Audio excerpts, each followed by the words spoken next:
Hey there, musical friend. Today I'm going to talk about my history in Buffalo. In the early 80s is when I first started DJing in Buffalo, and I pretty much had a career in Buffalo for 20 plus years. The very first place that I had worked at was called the Boardwalk Cafe, and the Boardwalk was owned by the Turgeon brothers. Turgeons owned many different locations throughout Buffalo and Niagara Falls. The one place, Sign of the Steer, the BBC, the library in the Falls. My time starting with Top 40 at the Boardwalk was actually just one of those things where I lucked into the right spot at the right time. My old resident assistant from Buffalo State was also a DJ, and he DJ'd at the place called the Boardwalk Cafe. John was getting ready to move away, and he suggested that I go in and try out. So I thought, okay, I'll try out. I don't have any music. I don't know anything about it. He's like, don't worry, they have records there. You'll be fine. And so I went and auditioned, and I got the position. And the reason I got the position, when I found out later on, was that my friend, he padded the list with fake names. So I was the only one who showed up for auditions. I guess there were supposed to be 8 people there auditioning for this position that one night. I was the only one who was there, so I'm the one who got the job. Under Matt Coppola, who was our head DJ for the Turgeon brothers, I learned a massive amount of information that helped me become more in tune with how to do what I wanted to do. And starting with lists, I had to make lists every night I DJ'd for years, for at least those 2 years when I was working for them. The name of the song, the response of the crowd, and what I would score it. And then we would review those lists every week. So I do credit Matt Coppola as one of those people who took me under his wing and basically taught me some really good basics of DJing, about reading a crowd, about knowing about transitions, about knowing when to fill the floor and when to clear the floor. We got to get those people back at the bar drinking, that kind of thing. It was also during that time I met, and this is my one Goo Goo Dolls story, I met Johnny Resnick. That was the very first time I met him.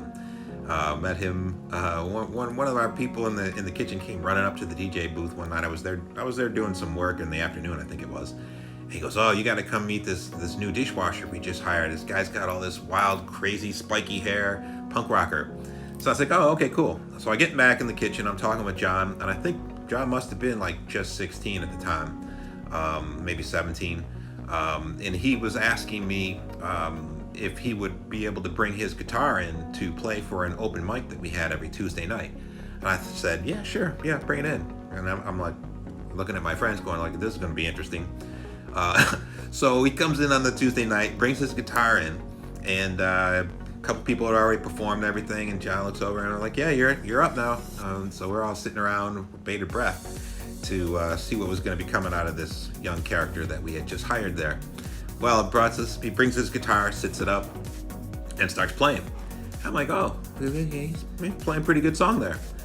And then he starts singing, and I was like, everybody in the room stopped what they were doing and turned around and were watching him. And so that was my very first exposure to a future Goo Goo Doll member, and because the Goo Goo Dolls weren't around until a couple of years after that. I'm not exactly what year they formed, but so I do kind of feel that I was pretty lucky to be there. And I will tell you that I remember recognizing the talent that John had from way back in those days. So once I found out that they were in a band, I knew him and Robbie and another gentleman where they started the band the Goo Goo Dolls. I knew they were going to do well. Their sound was completely different at the time. Definitely harder edge, more punk, post-punk alternative style. Metal Blade Records they were on for a while before they got their big contract. So that was kind of cool to have met somebody at that stage of his career. And I still have a chance whenever I know that they're in Florida. I always get in touch with Robbie, and he's always gracious enough to send me tickets for me and whoever I want to bring. And every time I go, the crowds just so appreciative and recognize the talent in that band, and Johnny and Robbie have done so well. I'm they're ambassadors. They're great ambassadors for the city of Buffalo, and I like to see that. So I support them 100%. Robbie has his charity every year, Music is Art, which has been, I think it's year 18 or 19 this coming up year. Might be maybe it's a 20 year. And I think I've flown up to help out with that. I do a DJ set, volunteer DJ set every year for an hour.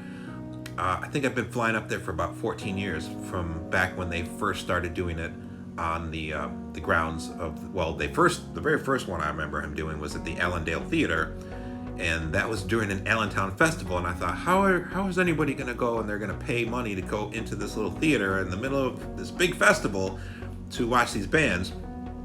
I did it the one time, and I think the tickets were like $4 or $5 or whatever. But it was for a great cause, and I thought, oh, this will be great if you can keep this going, but just find a different location, and it'll grow. Well, sure enough, it grew. I remember the first year I went and did a DJ set for him over at the Albright Knox on the side of the back. It wasn't even big at that time. Well, I mean, it was big, but it wasn't as big as it is now. The whole back of Lincoln Parkway was completely wide open, so there was just people driving up and down the street. So the music festival itself was contained just to the grounds of the Albright Knox.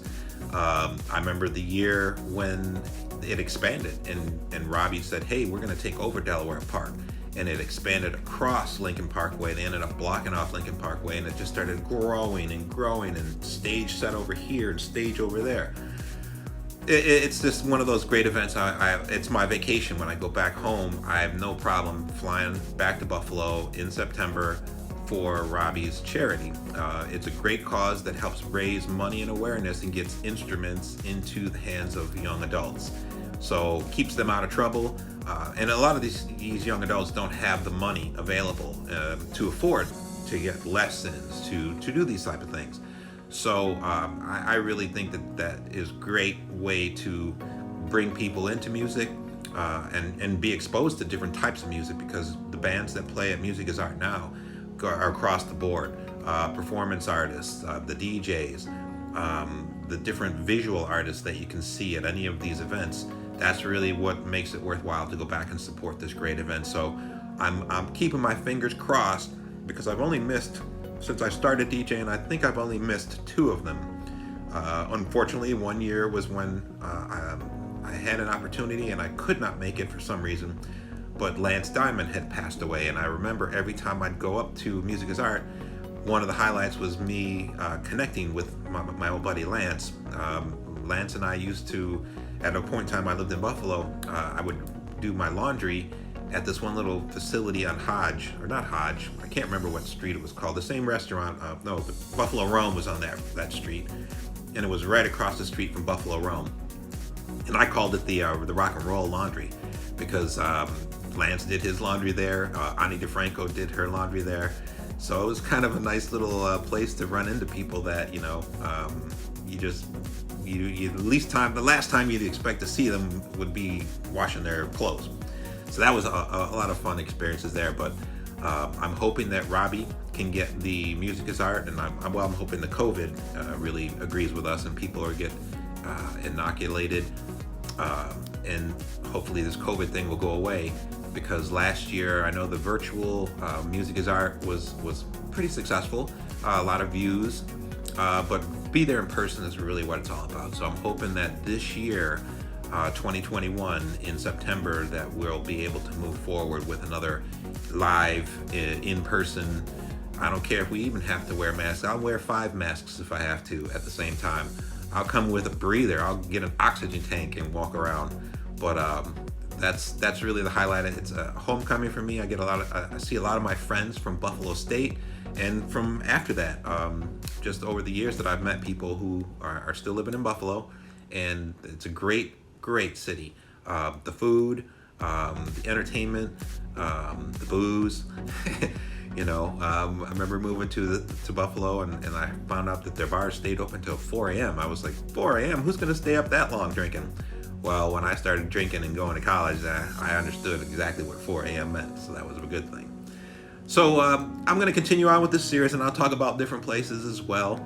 I'm trying I won't make it as boring as just me sitting here blabbing. I'll try to get some nice graphics and photographs of some of these areas that I'm talking about. But I'll talk about my time at the Continental. I'll talk about my time at Adventure Club, which was a really, such a great spot in Buffalo. Oh, and I'll also talk about Clubhouse 9, which was a party event that, well, it was an event. I don't even know what to term it, but it was before raves were out. My friend Leela and I, we did a little series called Clubhouse 9, where house music was not really in Buffalo at the time. So we were kind of bringing house music to Buffalo. And we would start with doing parties. We ended up doing some of our best parties over at the Trafalmador Cafe, where we would broadcast them on a local access channel, I think it was channel 5. We interviewed different people that would come into Buffalo for the show. I remember interviewing Spike Lee after She's Gotta Have It came out. Yeah, that was a fun little series we did there, and I do have a podcast that I do of my Clubhouse 9 mixes, and so I try to keep that deep house podcast separate from the continental style contest or podcasts, and so far so good. So yeah, check back if you want to keep abreast on what's going to happen with this series here. Go ahead and click subscribe and then the notifications button, and the next time I load up something for this, you'll get a notification. But I'm going to go through the 20 plus years that I worked in Buffalo, the different projects that I worked on, some recording projects that I might have worked on, and I'll also touch on some of the local bands that I think were really influential at the times in terms of a different sound or the crowd that they had, or just give you some background on the other side of the business that you may not have known about. So hope you're all staying safe with COVID. Make sure to wear your masks and get your shots.